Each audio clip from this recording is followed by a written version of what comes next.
नमस्कार साथियों, good morning, सत श्री अकाल। मैं विकी वालिया इन support of people for making life meaningful. लोगों के सार्थक जीवन की ओर प्रयासरत एक बार फिर से आज आपके साथ उपस्थित हूं एक बहुत शानदार सी बात लेकर।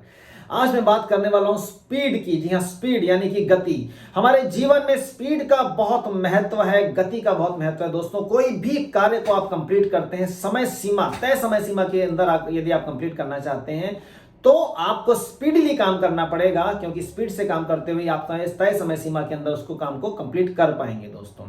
आप देखिए कि आप मान लीजिए आप कोई बुक पढ़ना स्टार्ट करते हैं और बुक पढ़ने में यदि आप समय लगा देते हैं, ज्यादा समय ले लिया, 1 महीना, 1.5 महीना, 2 महीना लगा दिया, तो क्या हुआ, आप उस बुक को कंप्लीट करने में आपने इतना समय लगाया तो दूसरी बुक आप कंप्लीट नहीं कर पाएंगे, पढ़ ही नहीं पाएंगे, स्टार्ट ही नहीं कर पाएंगे दोस्तों। और यदि वही बुक को आपने जल्दी से स्पीडीली कंप्लीट किया, तेजी से पढ़ते हुए, समझते हुए आपने जल्दी से उसको कंप्लीट किया, तो आप उतने समय के बीच में 2 या 3 बुक्स पढ़ सकते हैं। आप कुछ भी काम करें, कुछ सीखना आप चाहते हैं, आप ड्राइविंग सीख रहे हैं, खाना बनाना सीख रहे हैं, साइकिलिंग सीख रहे हैं, पढ़ना, क्या लिखाई करना, कुछ भी सीख रहे हैं दोस्तों, स्पीड से काम करना जरूरी है। यदि आप जल्दी जल्दी लिख भी नहीं पा रहे हैं, आप स्पीडीली लिख भी नहीं पाएंगे, तो एग्जाम्स में आपको आने के बावजूद भी, आपको आंसर्स आने के बावजूद भी आप बहुत सारे क्वेश्चंस छोड़ सकते हैं यदि आप तेजी से नहीं लिखेंगे, स्पीडली नहीं लिखेंगे दोस्तों।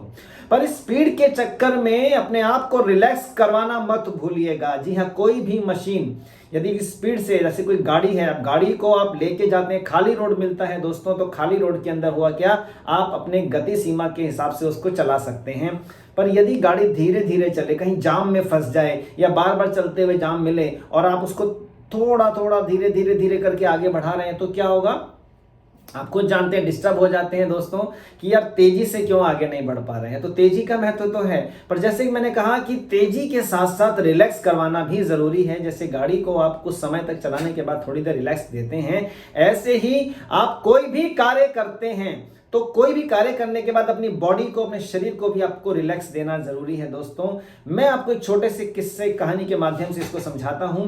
एक बार एक लक्कड़हारा एक कंपनी में काम करता था और लक्कड़हारा उस कंपनी के लिए पर डे 10 पेड़ काटता था। जी हाँ, 10 पेड़ वो काटता था। और एक बार की बात है कि कंपनी के पास ज्यादा पेड़ों की डिमांड आई, ज्यादा लकड़ी की डिमांड आई, तो उस कंपनी ने एक नए लकड़हारे को अपॉइंट किया।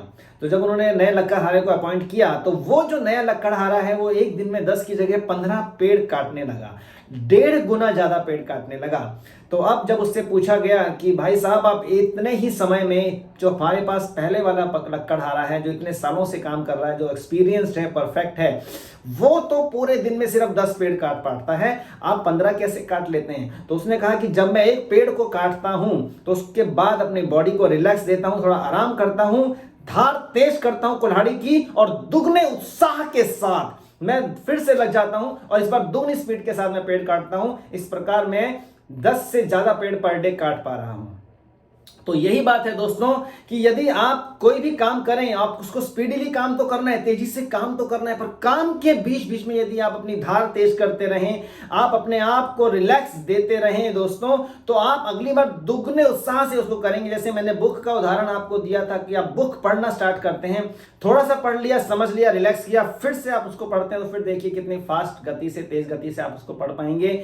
गाड़ी ड्राइव कर रहे हैं, थोड़ी दूर जाइए, जहां पर आपको लगता है कि अनकंट्रोल हो रहा है, थोड़ा सा थकावट महसूस हो रही है, गाड़ी को भी आराम दें, अपनी बॉडी को आराम दें, और फिर देखिए फिर कितनी तेजी से और कितने रिलैक्स माइंड होते हुए, बिना थके आप अपने गंतव्य स्थान, अपनी मंजिल, अपने डेस्टिनेशन तक पहुंच पाते हैं। तो दोस्तों, आपकी मंजिल, आपकी डेस्टिनेशन है, कुछ भी है, आपको परीक्षा में पास होना है, आपको गाड़ी से मंजिल तक पहुंचना है, आपको सफल होना है, कुछ भी करें तो बीच बीच में अपनी बॉडी को भी रिलैक्स देते रहें, अपनी धार को तेज करते रहें। धार तेज करने का मतलब है कि अपने ज्ञान में वृद्धि करते रहें, कुछ नया करते रहें, और फिर देखिए कि ये जीवन भी कितना आनंदित हो सकता है दोस्तों। पर एक बात का जरूर ध्यान रखें, जैसे कि साइन बोर्ड्स जगह जगह पे लगे होते हैं गति सीमा तय करने के, कि यहाँ पर स्पीड लिमिट इतनी है, गति सीमा इतनी है, उसी प्रकार से अपने जीवन में भी आपको गति सीमा तय करनी है। और ये गति सीमा को तय करने के लिए आपके बड़े बूढ़े, आपके मार्गदर्शक, आपके गुरु आपकी सहायता करते हैं। जब भी वो किसी कार्य के लिए आपको समझाते हैं दोस्तों, तो उसको ध्यान दें, समझिए, और इस प्रकार इस गति सीमा को कंट्रोल करते हुए तेजी से आगे बढ़ते चले जाएं और फिर देखिए जीवन भी आनंदित होगा, सफलता भी आपको जरूर मिलेगी।